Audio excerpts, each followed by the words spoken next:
Seconds after takeoff from Los Angeles, a fire erupts in the engine of a British Airways Boeing 747 carrying over 350 passengers. But incredibly, the pilots don't return to the airport. Instead, they decide to continue their journey to London, a decision which would soon lead to more problems. This is the controversial story of British Airways Flight 268 on the night of February 20, 2005. 352 passengers and 18 crew boarded a British Airways Boeing 747 at Los Angeles International Airport in the United States. They were bound for London's Heathrow Airport, a journey that would take about 11 hours. Given the length of the flight, there were 3 pilots on board, a captain sitting in the left-hand seat, a first officer sitting in the right-hand seat, and another first officer sitting in one of the jump seats behind the 2 pilots. This additional first officer would take over from each of the pilots during the cruise, allowing them each to get some rest. The aircraft they were using was a 16-year-old Boeing 747-400. Despite having been introduced in 1989, the aircraft was still pretty modern in 2005 in the cockpit. The hundreds of mechanical dials in the previous iteration of the 747 had been replaced by CRT displays, which presented the same information in a more relevant and accessible way, and which did away with the need for a flight engineer. Especially at night, the cockpit looked like something out of Star Trek. And by the way, if you're a fan of Star Trek or sci-fi in general, then you'll really enjoy this week's sponsor, Star Trek Fleet Command. Star Trek Fleet Command is an award-winning 4X MMO game set. In the ever-expanding Star Trek universe, I like how there's a tactical element to the game. You can battle against people from around the world, negotiate alliances, and harvest the galaxy's resources as you upgrade your fleet of starships. There's no Boeing 747, but there are powerful ships like the USS Enterprise, the Romulan Warbird, and the Klingon Bird of Prey, which you can use to explore and conquer the galaxy. The multiplayer element really brings a competitive aspect to the game, which I enjoy, and the fact that different people play in different ways means that each battle is unique and engaging. The fact that you can switch seamlessly between PC and mobile without losing your progress is another aspect of the game that I like a lot as part of your mission. You can recruit iconic characters from over 50 years of Star Trek history, including the original series, The Next Generation, the J.J. Abrams film's Discovery, and more like Kirk, Spock, Michael Burnham. And data every month, more content is added to the game, so there's always something new to do this month. There's a host of new features, including wave defense. This introduces a new way for you to socially interact, which transcends alliances with wave defense. You can defend a central point from waves of increasingly powerful enemies. Collaboration is the key to success. Star Trek Fleet Command is available on both PC and mobile. Install the game for free by scanning my QR code here if you're on PC, or tap the link in the video description and become a leader of a mighty alliance. If you're new to the game, then use my special promo code WARPSPEED to get a content pack for free. But remember that this is available only for new players. It was a murky, rainy night at LAX, and as was customary, things weren't looking much better in the UK. The pilots decided to take on an extra 4 tons of fuel, just in case there were delays on their arrival into London. This brought their total fuel weight for the trip up to 119 metric tons once all of the passengers had boarded, and the baggage was loaded. Flight 268 pushed back from the gate at Los Angeles. The time was about 10 minutes 9. The first officer taxied the aircraft out to runway too far left at LAX. He would be flying the plane for this trip back to the UK while the captain acted as pilot monitoring. So far, everything was going to plan. In the cabin, the passengers settled in for the long overnight flight. Most of them would be trying to get some sleep before arriving in London the next day. Nobody, neither passenger, ERS, nor crew, foresaw what would happen just seconds after the plane got airborne. Just after 29, the first officer lined up on the runway and pushed the jumbo's massive engines to take off. Thrust the 747 accelerated down the runway, and just over a minute later, the first officer pulled it into the sky. Then it happened just after the captain moved the gear handle. A loud, repetitive thumping sound shook the aircraft. The first officer felt the aircraft swing to the left. He pushed the right rear to correct this. Passengers could see flames shooting out from under the aircraft's left wing. Immediately, the pilot saw the problem. The inboard engine on the left-hand side, engine number 2, had started surging. An engine surge happens when there is a disruption in the airflow through the engine. The loud bangs which could be heard were from the engine backfiring. The pilots could see the exhaust gas temperature rising to dangerous levels on their instruments. They needed to act fast. The captain brought the throttle for engine 2 back towards the idle position. At that moment, the controller in the tower at LAX told the pilots that he could see flames shooting out from behind the engine as the captain brought the throttle back. The thumping sound stopped.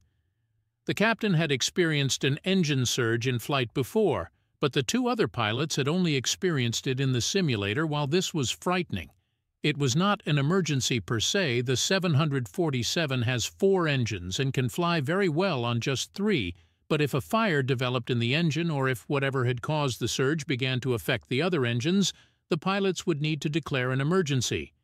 The captain declared a pan-pan to air traffic control. This is one step below declaring an emergency. It signals that the pilots need help and that their situation is urgent. However, it falls short of declaring that the lives of the occupants are under imminent threat. The controller directed the pilots to turn so that they could stay close to the airport. He also told them to climb to 5,000 feet so that they would have some space to sort out their issues. The 11-hour flight was not off to a good start. After a few minutes with the aircraft stable at 5,000 feet, the pilots began planning their next steps. The best-case scenario would be if they could get the engine running properly again. The captain passed the quick reference handbook to the first officer sitting in the jump seat behind him. He began to read out the items for the captain to perform, while the main first officer flew the aircraft. First, the captain selected continuous ignition on engine 2, ensuring that there was a constant supply of ignition for the engine. Then he slowly advanced the throttle. The pilots were hoping that they would gradually be able to coax the engine back to full power, but as soon as the captain pushed the throttle forwards, the thumping noise resumed. It looked like they weren't going to be able to restart the engine, but there was still a chance that there just wasn't enough air getting into the engine after all. A surge is caused when the delicate mixture of fuel air and ignition is out of proportion. Just in case, the first officer increased the aircraft speed, hoping that the increased flow of air into the engine would give it something to work with again. The captain carefully advanced the throttle for engine number 2.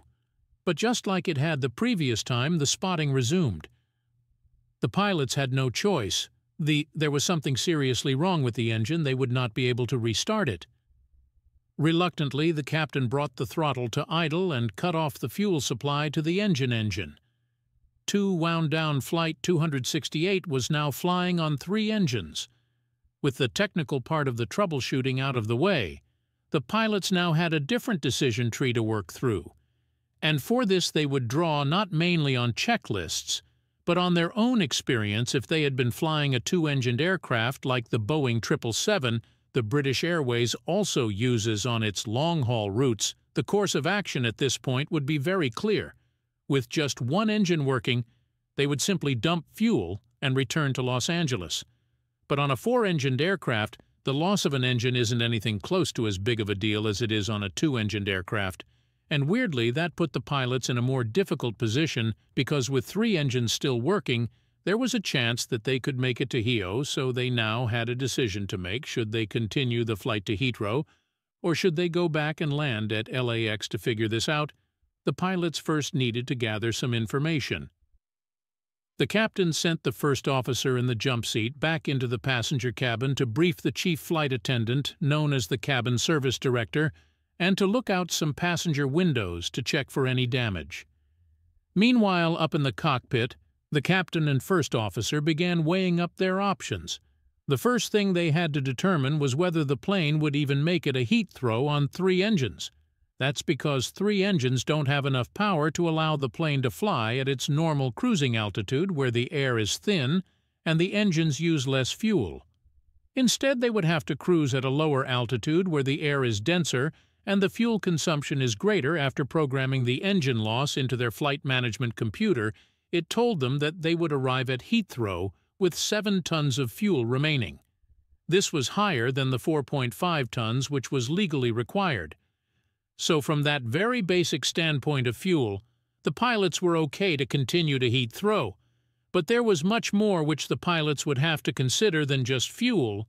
What if they had another engine failure en route? Or what if the failed engine began to pose problems out over the open ocean as the pilots weighed this up? The first officer arrived at a passenger window on the left-hand side of the aircraft. To his disappointment, there was really very little for him to see in the darkness. Some passengers told him that they had seen flames coming out of the engine, and one passenger who was a pilot said he thought it had been an engine surge. These reports from the passengers ended up being a lot more useful than anything the first officer could see out the window up the cockpit. The pilots continued their deliberations by monitoring the engine instruments. They could see that Engine 2 was windmilling, normally indicating that it hadn't experienced significant structural damage. There was no indication of a fire or anything else since they had shut off the fuel supply. They also reasoned that if something else went wrong with the flight, it would probably rear its head fairly soon. That was a good thing because their route to the UK would take them out over the continental United States, which was practically brimming with diversion airports. If anything happened over the next few hours, they could easily land in Minneapolis or Chicago or Boston, or countless other airports. For this reason, there was no real reason to favor LAX. And besides, given how heavy they were, they couldn't land back at Los Angeles even if they wanted to. To return to LAX would require them to dump a huge amount of fuel, about 70 tons. That alone would take 40 minutes. And the reality of the situation was that the captain was all too aware that doing this would be a headache for the airline, both in terms of making arrangements for the 352 passengers and financially dumping 70 tons of fuel into the Pacific Ocean and returning to land at LAX would cost the airline more than $300,000. For airline safety may be the primary concern, but $300,000 is pretty high up on the list of priorities too. The captain radioed British Airways base at Heathrow and asked them to chime in. They said that they would prefer if the fight continued, but that ultimately it was the captain's decision. Company policy dictated that the pilots should continue to their destination as long as the aircraft was in a safe condition, and it was up to the captain to decide that this was not an easy decision to make. The first officer came back from the cabin and informed the pilots of the situation. When he described what he had encountered, it became clear that in all likelihood Engine 2 had surged, but that there was no further damage. The pilots used their manuals to determine that even in the highly unlikely event that another engine failed at some point along their route, like out over the Atlantic, the aircraft would still be flyable, and they would be able to divert to another airport the captain called air traffic control, and informed them that they were canceling the pan situation and that they would be continuing the flight to Heathrow. Flight 268 climbed into the darkness and headed northeast 2 hours into the flight. The aircraft was cruising at flight level 270, or about 27,000 feet. It was flying at a speed of Mach 75%. The speed of sound, this was significantly lower and slower than it would typically fly. But it didn't pose a problem. The aircraft was flying well, and nothing else had gone wrong since the flight had climbed out from Los Angeles. According to the flight management computer, the plane would reach Heathrow with 10 tons of fuel remaining well above the minimum needed. Most of the passengers were asleep. The strange noises on takeoff now a distant memory as the aircraft sailed towards Heathrow. They're pretty much on schedule. The captain had taken up temporary residence in the crew bunks to get some sleep, while the first officer, who'd be sitting in the jump seat, took his place in the left-hand seat. The plan was that when the aircraft reached the eastern seaboard of the United States, the captain would return to the flight deck, assess the situation, and decide whether to continue out over the Atlantic Ocean or to divert to one of the nearby airports in the U.S. If there was any sign of trouble, they wouldn't take the aircraft across the ocean. Up until this point, the flight crew had exhibited an excellent handling of the situation. They had communicated well. They had developed a reasonable course of action based on their informed understanding of the situation, and they had kept the cabin crew and the airline in the loop. But out over the Atlantic, things would start to go wrong, and this time the problem would not be with the plane, but with how the pilots had been trained. Before the aircraft reached the east coast of the United States, the captain re-emerged onto the flight deck and took in the situation given the fuel on board, the condition of the engines, and the estimated fuel at Heathrow. All seemed well for the continuation of the flight across the Atlantic Ocean. The pilots calculated that the most efficient altitude to fly at for the crossing was flight level 320, or about 32,000 feet. The aircraft would be able to climb to this altitude given that it had burned off much of its fuel weight over the U.S. However, when the pilots requested this from air traffic control, they were told that they couldn't be granted flight level 320 because other aircraft coming over from Europe were flying at this altitude. Controllers could only clear them to either flight level 290 or flight level 350 flight level. 350 wasn't possible on 3 engines given their current weight, so the crew settled for flight level 290. It was a bit low, and when they entered it into their flight management computer, it told them that they would reach Heathrow with about 7 tons of fuel remaining.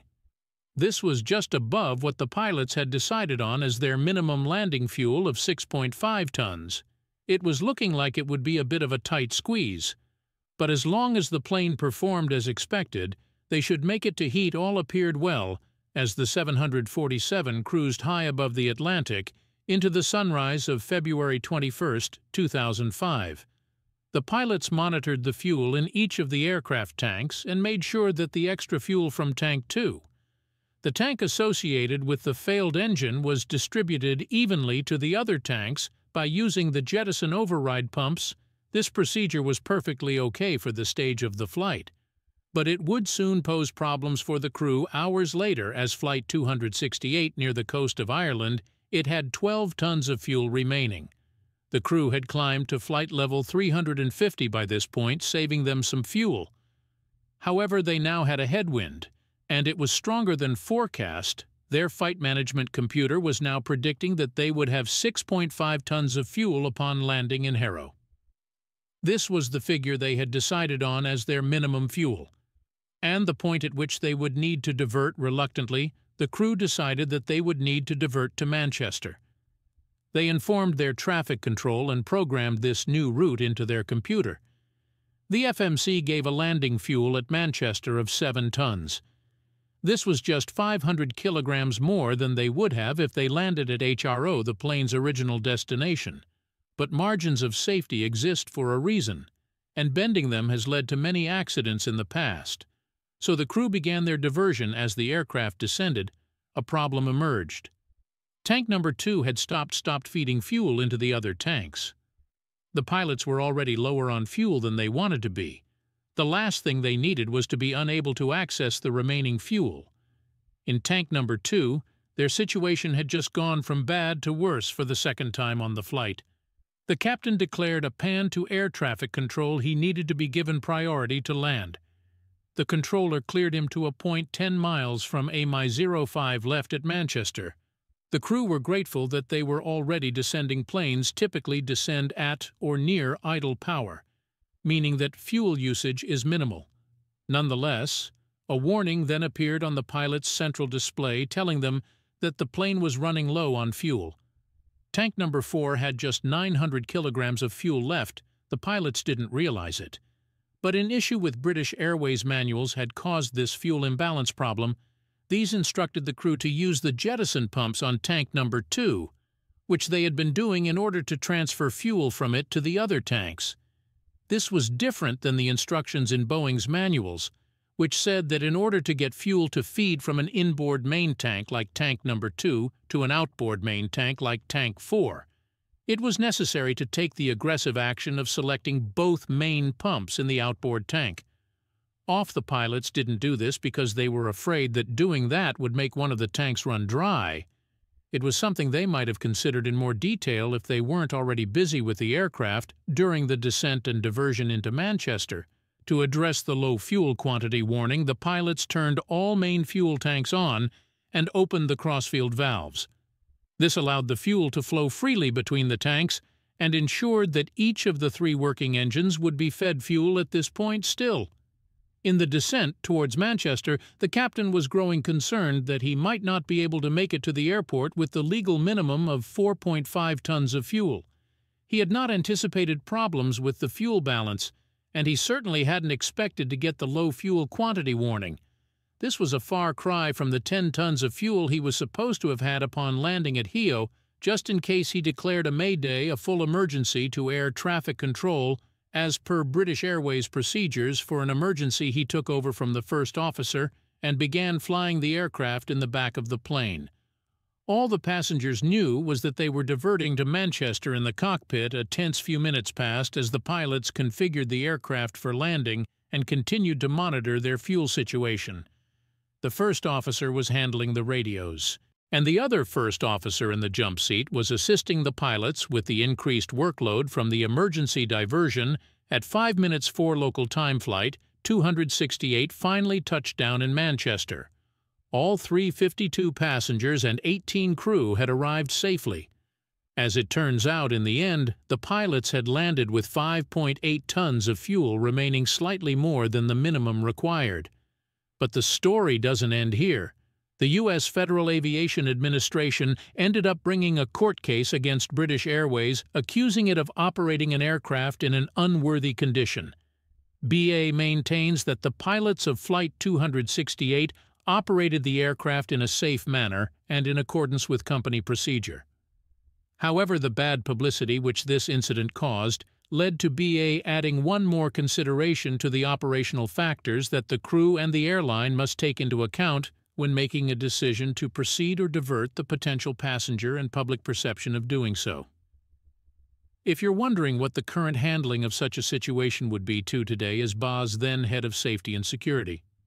Tim Steed said that under identical circumstances and having discussed the situation with the operations department, a crew today would decide to divert to a suitable airport within North America, close to their flight plan route. According to Steeds, the crew would not have dumped fuel and returned to Los Angeles, and further, if the captain chose to continue to the destination, the company would leave the decision with them. The investigation into this incident by the UK's Air Accidents Investigation Branch, or AIB, found no evidence showing that the continuation of the flight posed a significant increase in risk.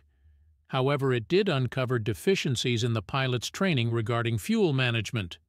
The 3 pilots were not confident that all the fuel was available, and their difficulties with fuel management indicated that their knowledge of the fuel system with 3 engines operating was insufficient. As a result of this incident, British Airways reverted to the fuel handling procedures recommended by Boeing. They also added additional engine out-fuel management training as part of their regular simulator training. As for why Engine 2 surged in the first place, the particular variant of Rolls-Royce engine used on this aircraft was vulnerable to a specific type of wear, whereby the engine's internal fans wore away at their casing, causing a disruption in the airflow within the engine. When this happens, engine surges can occur, especially when the engines are at a high thrust setting, like they are on takeoff. Today's engines are even more reliable than they were in 2005, and pilots are now trained more comprehensively on how to manage fuel in situations like this. However, the era of the 4-engine passenger aircraft is coming to an end. With all of the new long-haul jets having 2 engines, it seems likely that the decision of whether to continue a flight after an engine shutdown is one that fewer and fewer pilots will have to make.